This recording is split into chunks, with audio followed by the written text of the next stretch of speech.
Hello, hello, hello. My name is Konrad Agabah. I'm so glad to be back here after a week's break on the Beyond Boundaries podcast with Konrad.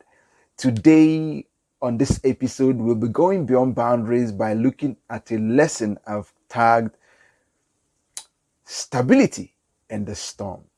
Yeah, stay tuned till after the break. Beyond Boundaries is where to get inspired with faith-based growth hacks that will encourage you to advance in the direction of God's plan for you. Welcome back. I'm so glad to have you back here.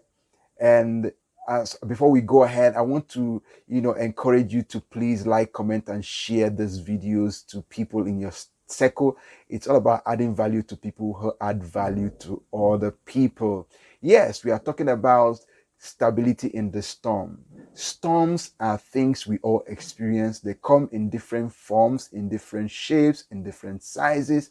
But one thing I've noticed is that some people come out of the storm bigger, better, and stronger. Some people come out of the storm, with the storm inside them. And that's not how people that go beyond boundaries deal with storms of life.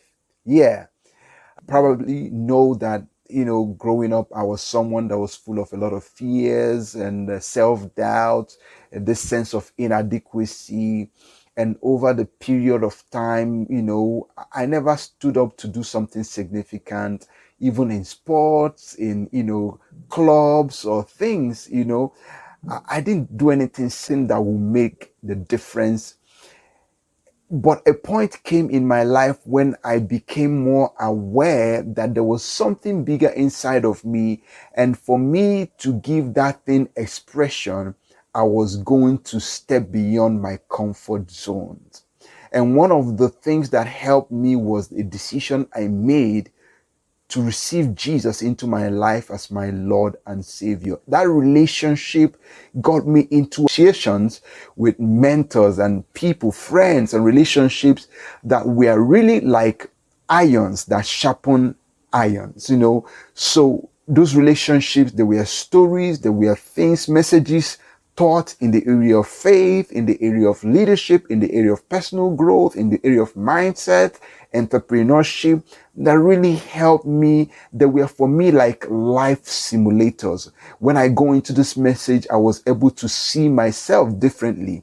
But the greatest of all was the impact I had reading the Bible. The Bible actually helped me see myself the way God sees me. Every time I look into it, I see myself the way God sees me. But it came a time in my life when I really started facing storms that looked similar to the ones my mentors, people that I hanged around were faced in life. And because I was prepared for these particular storms, I was able to maneuver through them, better, bigger, and stronger.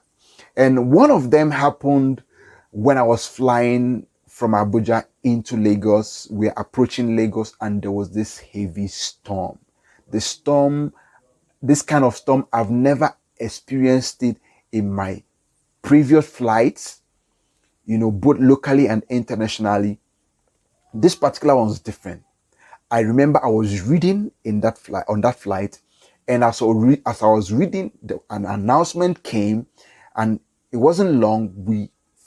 We got into the storm, and it was so turbulent. The aircraft was shaking. But something I did was this: I refused to put my eyes off what I was reading, although I wasn't reading it in a very coordinated way, but I was forcing myself to look at the words, just look at the words, try to think about what you've been reading, and the first thing I did was to say a short prayer, say a short prayer of thanksgiving that we are going to, arrive at our destination safely and sound. And we went through that experience. And really, in preparing for this particular lesson, I was thinking about there's possibly someone in that aircraft who might not have had a lot of flight experiences, who was never prepared. And that experience had made them to make a decision in their life, either never to fly or to fly only when that's the only path to where they need to get to. And such people might have rejected opportunities that will help them be, do, and have more. But probably had given them opportunities to live to the fullness of their capacity. They might have said no to those opportunities, and in turn never allowed themselves rise up to who they could be, they could do, or they could have. And that is what life is all about. Beyond boundaries. Life beyond boundaries is how do we face the storm in a stable mood. One of the things I learned from my experiences is this, that in a storm, some things make the difference. And one of them is the power of influence. The power of influence. The people you've hung around, the informations you fed yourself with, will determine how stable you are in the storms of life. Another thing I discovered is that in storms of life, we need to realize that storms have a time frame. There's always going to be when it's going to start, and there's going to be some time when it's going to end. But fear can drown you in the storm. Faith can pull you through the storm. And how do we build faith in the storm? We build it because we have a growth mindset. We face the storm with this consciousness that any pain experience we have is an opportunity for great growth. We realize that when we reflect in the storm, we allow growth to catch up with us. We understand that through that experience, we can turn a life marker to a life maker. That is one of the things I learned from one of my mentors, specifically John C. Maxwell. And that is how life is all about. And that's why Beyond Boundaries message is here. That's why I want to champion this message. Because I know there are people out there who have the desire to start something big. They've seen themselves do things that are, big, life-changing, community transforming, maybe businesses, maybe ministry, maybe NGO, maybe inventions or innovations. But you know what? They faced storms that made them think they cannot do what they dreamt themselves be, do, or have.